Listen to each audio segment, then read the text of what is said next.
Steve Jobs nació en San Francisco, California en el año 1955, fruto de la relación entre Abdul Fattah Handali, un inmigrante sirio musulmán, y Joanne Carol Schieble, una estadounidense de ascendencia suiza y alemana.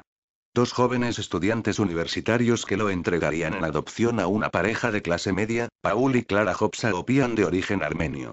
Sus padres biológicos se casarían luego y tendrían otra hija, la novelista Mona Simpson, a quien Steve no conocería hasta la edad adulta. En el seno de la nueva familia, Steve creció junto a su otra hermana, Patty. Su padre, Paul Jobs, era maquinista para la compañía estatal de transporte ferroviario y su madre ama de casa. En 1961 la familia se trasladó a Mountain View, una ciudad al sur de Palo Alto que empezaba a convertirse en un centro importante de la industria de la electrónica. Allí asistió a la escuela primaria Cupertino Middle School y a la secundaria Homestead HS, también en Cupertino. A Jobs le interesaban bastante la electrónica y los gadgets, razón que le llevó a unirse a un club llamado Hewlett Packard Explorer Club, donde ingenieros de Hewlett Packard mostraban a los jóvenes sus nuevos productos. Fue allí donde Steve vio su primera computadora, a la edad de 12 años. Quedó tan impresionado que supo de inmediato que él quería trabajar con computadores. Ya en la secundaria asiste a charlas de Hewlett Packard. En una ocasión, Steve preguntó al por entonces presidente de la compañía, William Hewlett, sobre algunas partes que necesitaba para completar un proyecto de clase. William quedó tan impresionado que se las proporcionó y le ofreció realizar unas prácticas de verano en su compañía. Steve sería luego contratado como empleado veraniego, coincidiendo allí con Steve Wozniak por medio de un amigo mutuo, Bill Fernández. En 1972 entra en la Universidad Reed College de Portland, Oregón. Asiste a ella tan solo 6 meses antes de abandonarla, debido al alto coste de sus estudios. En lugar de regresar a casa, continúa asistiendo a clases como oyente unos 18 meses más.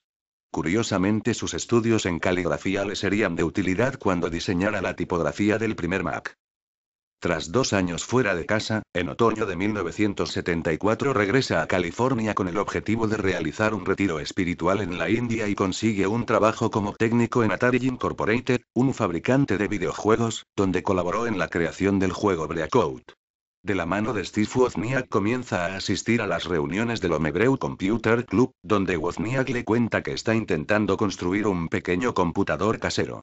Jobs se muestra especialmente fascinado con las posibilidades mercantiles de la idea de Wozniak y le convence para fabricar y vender uno.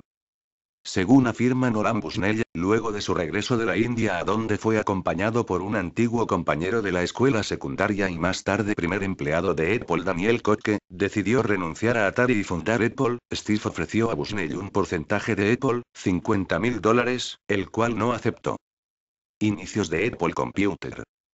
Debido a exigencias de contrato, Wozniak tuvo que dar a conocer su intención de construir un ordenador personal a la empresa para la que trabajaba, Hewlett Packard, que desechó la idea por considerarla ridícula.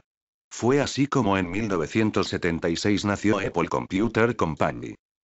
Tras la consecución del primer ordenador personal, bautizado como Apple I, Jobs se dedicó a su promoción entre otros aficionados a la informática, tiendas y ferias de electrónica digital, llegando a vender unos 200 ejemplares. A partir de entonces el crecimiento de Apple fue espectacular. En tan solo 10 años Apple se convirtió en una empresa con 4.000 empleados y Jobs, con 27 años, era el millonario más joven de 1982. A principios de 1983 vio la luz Lisa, un ordenador diseñado especialmente para gente con poca experiencia en informática. Su precio, más caro que el de la mayoría de ordenadores personales de la competencia, no facilitó que el nuevo producto fuese precisamente un éxito de ventas, perdiendo Apple aproximadamente la mitad de su cuota de mercado en favor de IBM. En un intento por mantener la competitividad de la compañía, Steve convence a John Sculley, director ejecutivo de Pepsi-Cola, para tomar las riendas de Apple. En la conferencia anual de Apple del 24 de enero de 1984, Jobs presenta ante una gran expectación el primer ordenador comercial con interfaz gráfica de usuario, el Apple Macintosh. Macintosh no alcanzó, sin embargo, las expectativas comerciales esperadas. Hacia finales de 1984 las diferencias entre Sculley y Jobs se iban haciendo cada vez más insalvables, hasta el punto de deteriorarse la relación. En mayo de 1985, en medio de una profunda reestructuración interna que se saldó con el despido de 1.200 empleados, Sculley relegó a Jobs de sus funciones como líder de la división de Macintosh. Tras varios meses de resignación, el 13 de septiembre de 1985, Steve Jobs abandonó la compañía que él mismo había fundado. Fundación de Pixar. Tras abandonar Apple en 1986, Steve Jobs compra por $10 millones la empresa de Graphics Group, en adelante Pixar, una subsidiaria de Lucasfilm especializada en la producción de gráficos por computador. Con Jobs al frente, la compañía firma varios acuerdos para producir películas animadas para Walt Disney. 23 En 1995 se estrenó en los cines Toy Story, el primer largometraje generado completamente por ordenador, conseguido con su propio software de renderización, RenderMan. Toy Story fue el mayor éxito de taquilla de 1995 y la primera película del binomio Walt Disney-Pixar en ganar un premio Oscar. A esta película la siguieron Bichos 1998, Monsters, Incorporated 2001, Buscando a Nemo 2003, Cars 2006, Wall-E 2008 y Up 2009, entre otras. Todas ellas con gran éxito de crítica y público. El 24 de enero de 2006, después de varios desacuerdos entre las dos compañías, Walt Disney anuncia la compra de todas las acciones de Pixar por $7.400 millones, convirtiendo a Jobs en el mayor accionista individual de Disney, con una participación del 7%. Creación de Next Computer. La Next, usada por Tim Berners-Lee en Elcern, que se convirtió en el primer servidor de la World Wide Web. Tras dejar Apple, con 30 años de edad, decide continuar su carrera empresarial en el mismo sector y funda Next Computer Incorporated, con una inversión de $7 millones. Reunió para el nuevo proyecto a 7 de sus antiguos empleados en Apple: Bud Tribble, George Crow, Rich Page, Susan Barnes, Susan Carey y Dan Levin. En el plan de negocio se estableció que, al igual que se hacía en Apple, la compañía vendiese al cliente no solo el hardware, sino también el sistema operativo y parte del software de usuario.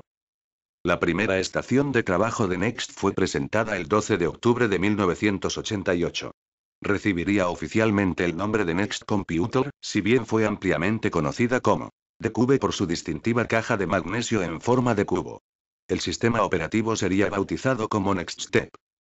Las ventas de los ordenadores de Next fueron relativamente modestas, con un total estimado de 50.000 unidades en los 10 años que estuvo operativa la división de hardware. Su innovador sistema operativo orientado a objetos y entorno de desarrollo fueron, en cambio, muy influyentes. A pesar de su escasa penetración en el mercado, uno de estos ordenadores sirvió para revolucionar Internet. El científico Tim Berners-Lee utilizó uno para crear la World Wide Web www. Como consecuencia, Steve centraría en 1993 la estrategia de la compañía en la producción de software, cambiando el nombre de la empresa por el de Next Software Incorporated. Una de las decisiones más llamativas fue la venta de Next para otras plataformas, como Intel 486 y Spark.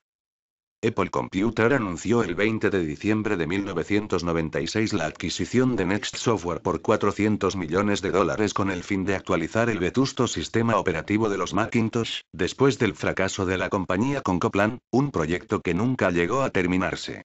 Así, Steve Jobs volvió a formar parte de la compañía Apple. El regreso a Apple. La vuelta de Steve Jobs a la empresa Apple se produjo cuando la empresa se encontraba en franco declive. Jobs estaba decidido a recuperar el control. Pronto hizo méritos para ganarse la confianza de la dirección de la compañía en detrimento del entonces director ejecutivo, Gil Amelio, logrando que lo nombraran director interino el 16 de septiembre de 1997. Algunas de las primeras medidas de Jobs en su nuevo puesto fue la firma de un acuerdo con Microsoft, principal rival tecnológico de la compañía, por el cual este inyectaría dinero en Apple a cambio de un 4% de sus acciones sin derecho a voto, la garantía de disponer de Office para Mac y el fin de las disputas por la interfaz gráfica.